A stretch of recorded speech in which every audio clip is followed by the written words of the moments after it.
Salam tout le monde. Aujourd'hui, je vais vous raconter l'histoire du prophète Adam, que la paix soit sur lui. Au début de l'histoire, Allah était tout seul. Rien n'est égal à lui et il entend tout et voit tout. Allah avait un stylo qui est appelé Kalam en arabe. Ce stylo a écrit tout ce qu'Allah a dit dans un livre appelé La table sauvée. En arabe, ça s'appelle Law al-Mahfoud. 50 000 ans plus tard, Allah a créé la terre en 6 jours. Parce que la terre était vide, Allah a alors créé des anges et des djinns. Les anges étaient faits de la lumière et les djinns de flammes sans fumée. La terre n'était donc plus vide à présent. Mais les djinns n'étaient pas obéissants et ils ont commencé à se battre. Il y avait du sang, des disputes et beaucoup de mauvaises actions partout. Pour les arrêter, Allah a envoyé des anges pour les faire capturer. C'est comme ça qu'ils ont capturé Iblis. C'était un djinn, mais il a commencé à se comporter comme un ange. Il a également commencé à prier Allah. Les autres djinns ont disparu. Certains se sont enfuis vers les océans ou les îles. Mais bien sûr, seul Allah le sait, car il sait tout. Alors, Allah a décidé de créer Adam et l'annonça aux anges. Allah voulait que quelqu'un remplace les djinns sur terre. Les anges ont dit à Allah: Vous allez créer un peuple qui se bat beaucoup et essaie de s'entretuer, pendant que nous, les anges, prions pour vous et nous souvenons de vous.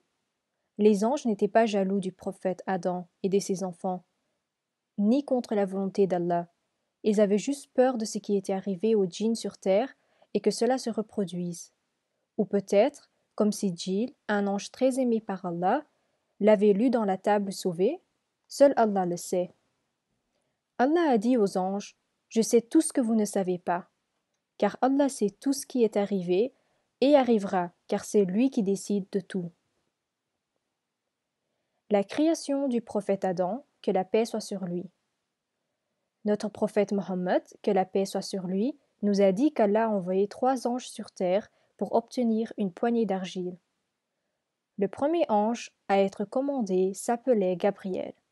Mais la terre a dit à Gabriel: Dieu me protège de toi, ne me prends rien et ne me déforme pas. Il retourna ainsi à Allah les mains vides. Alors Allah a envoyé l'ange Michel sur terre. Encore une fois, la terre a dit la même chose, et l'ange est revenu les mains vides. Enfin, Allah a envoyé l'ange de la mort sur terre. La terre a de nouveau répondu la même chose, mais l'ange a répliqué: Il ne m'arrivera pas que je revienne à Allah sans avoir accompli sa mission. Et donc, il a pris un peu de terre blanche, rouge et noire. C'est pour ça que les gens ont des couleurs de peau différentes. Allah a mélangé la terre avec de l'eau à une masse d'argile épaisse, et il a dit aux anges: Je vais créer un homme d'argile, je vais y souffler mon esprit, et vous devriez vous prosterner devant cet homme. Le corps d'argile du prophète Adam, que la paix soit sur lui, était très grand, et il est resté sans vie pendant un certain temps, parce qu'Allah n'y avait pas encore soufflé son esprit. Les anges et Iblis avaient peur du corps d'argile. Alors Iblis s'est tourné autour du prophète Adam, et il a frappé son corps. Le corps a émis un bruit de poterie cassée. Puis il est entré par la bouche, et il a vu que c'était vide. Le prophète Mohammed, que la paix soit sur lui, nous a dit qu'Iblis savait alors que l'homme n'avait aucun pouvoir sur lui-même. Le jour où Allah a soufflé son esprit dans le prophète Adam, que la paix soit sur lui. Quand Allah a soufflé son esprit dans le prophète Adam, que la paix soit sur lui, il s'est réveillé et a éternué. Alhamdulillah, a dit le prophète Adam, que la paix soit sur lui. Alors, Allah a dit: Votre Seigneur vous a créé par amour. Et Allah a demandé à Adam de s'adresser à un groupe d'anges avec les mots suivants: Que la victoire soit avec vous. Les anges ont répondu: Que la victoire d'Allah soit avec vous. Allah a dit au prophète Adam, que la paix soit sur lui: Il y aura une victoire pour vous et vos descendants. Prophète Adam, que la paix soit sur lui, est le père de tout le monde. Allah a enseigné au prophète Adam, que la paix soit sur lui, les noms de toutes choses, par exemple un arbre, une fleur, un papillon, etc. Allah a ensuite demandé aux anges de nommer les choses qu'il a enseignées à Adam. Les anges n'ont pas pu répondre. Alors Allah a demandé à Adam de répondre. Après qu'Adam eut répondu à tout, tous les anges se prosternèrent aux pieds d'Adam, à l'exception d'Iblis. Iblis se prenait beaucoup trop de haut et détestait le prophète Adam, que la paix soit sur lui, et il a donc refusé d'écouter Allah. Iblis a été maudit, et Allah a dit qu'il irait en enfer le jour du jugement. Mais Iblis a demandé un délai, et a dit qu'il allait tromper les gens sur terre. Et donc, Adam savait que lui et ses descendants avaient un ennemi appelé Iblis. Ainsi, Iblis a été jeté du ciel. Allah, le Tout-Puissant, avait donné au total 4 cadeaux à Adam. La première était qu'Allah l'avait créé. La seconde était qu'il avait soufflé son esprit en lui. Troisièmement, Allah a dit aux anges de se prosterner devant Adam et a finalement enseigné à Adam les noms de toutes choses. Un jour, le prophète Adam, que la paix soit sur lui, s'est réveillé et a vu une femme assise à côté de lui. Adam lui a demandé « Qui êtes-vous » ?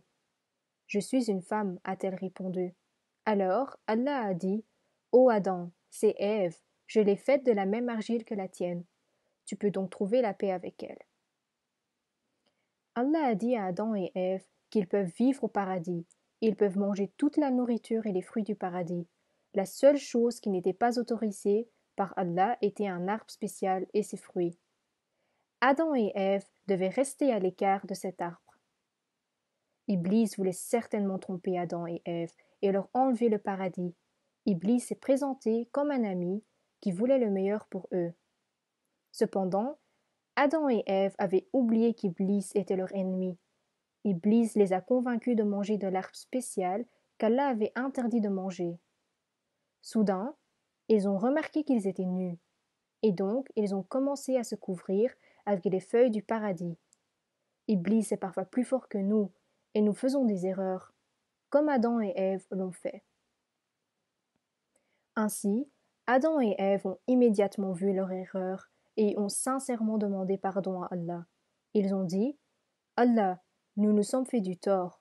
Si vous ne nous pardonnez pas et ne nous donnez pas votre grâce, nous serons certainement parmi les perdants. » Allah leur a pardonné, mais ils n'étaient plus autorisés à vivre au paradis.